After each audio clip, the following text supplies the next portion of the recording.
welcome guys, this is Eagles Hi-Fi Mauler. Today we're going over a build of an old Bandai kit. This is from 1983 from the Starblazers series. This is the Earth Defense Force Battleship. I believe in the re-release version of the 2202 series they're calling it the Dreadnought. I had this model years ago when I was younger and built it. Found it. You can still find them fairly readily available, around $20 to $30 including shipping. The kit is fairly, I wouldn't say complex, but it's not very simple either. I would probably say it's somewhere in the level, around a level 4 as far as putting it together. It comes with around 80 pieces, including some smaller pieces of some side ships that it includes. Let's show you those real quick. This is included. These aren't finished yet, but working on those, so there's a few pieces of those. The kit is not like we know Bandai today with the snap fit, everything snug and tight.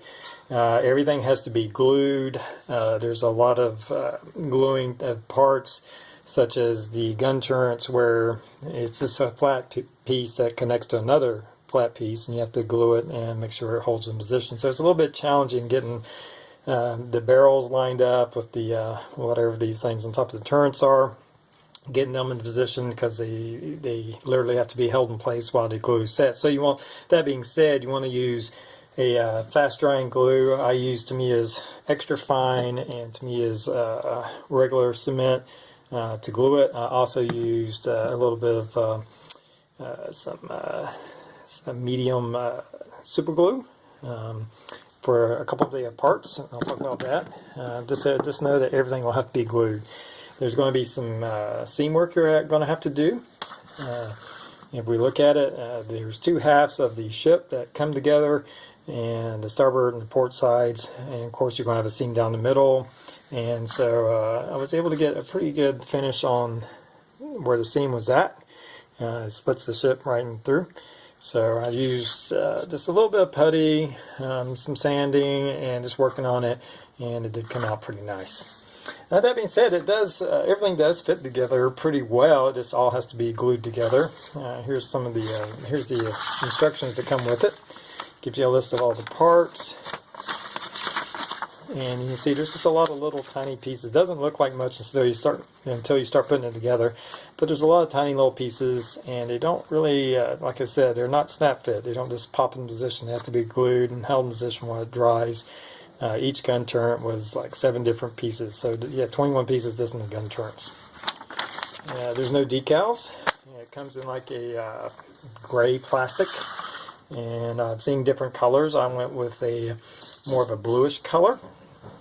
And once I got it together, I primed it in with some gray surface primer from Vallejo's, and then I used covered it in a grayish blue with my airbrush. And then I added to what was in there, I added to this a few drops of a dark blue to darken it up, and then I did some shading work with that. So there's actually 2 different colored blues going on there, just a very light difference, just to cover in some shading. And once I got it painted all over, I went over it with a crystal clear gloss enamel. The reason I did that is I was going to be adding in some of Tamiya's Pentaline accent color to it, to bring out some of these smaller accent lines, little detail lines that are in there. With the flat coat, if you try to do the Pentaline accent on that, the flat coat wants to absorb the Pentaline ink, and you're not going to be able to get your lines nice and smooth. So when you put the crystal clear gloss coat and then you put your Pentaline ink, then you can take your Q-tip with a little paint thinner and wash it off to where the Pentaline length is only in the seams of the Pentalines that you want to cover.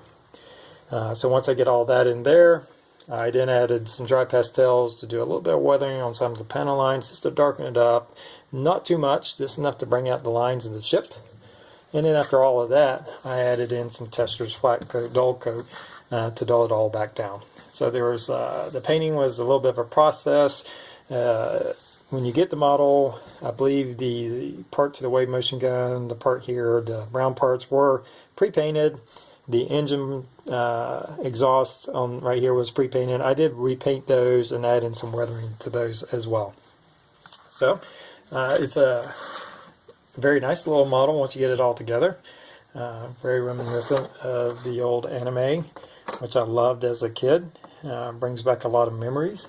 So if you remember this model and you still want to put it together, there is a newer version. It's much more expensive. Has a lot more detail though, and I believe it comes with lights and sounds, but it runs about $60, $70 depending on where you get it. The newer version is called the Dreadnought.